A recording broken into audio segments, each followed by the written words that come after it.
Hi friends, இது குணுக்குண்டான ingredients. இதில் புழுங்கரிசி ஒரு அழகு போட்டிருக்கேன். அதில் பாதி துவரம்பருப்பு, அதாவது அரை அழகு துவரம்பருப்பு, கால் அழகு கடலைப்பருப்பு, அதுக்கப்புறம் மிளகா வத்தல். நமக்கு எவ்வளோ காரம் வேணுமோ அவ்வளோக்கு எவ்வளோ போட்டுக்கலாம். இதை முதல்ல ஊற வச்சுக்கணும் ஒரு அரை மணி காலத்துக்கு. இதுக்கப்புறம் மிக்சியில் போட்டு அரைக்க போகிறேன்.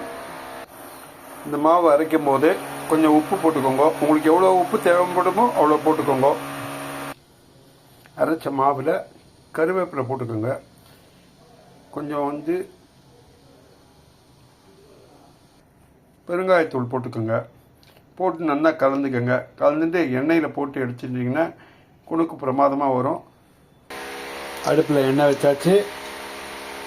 இப்போ அது நல்லா காஞ்ச பிறகு இந்த குணுக்கு அரைச்ச மாவை உருண்டையாக எடுத்து போட வேண்டியதுதான்.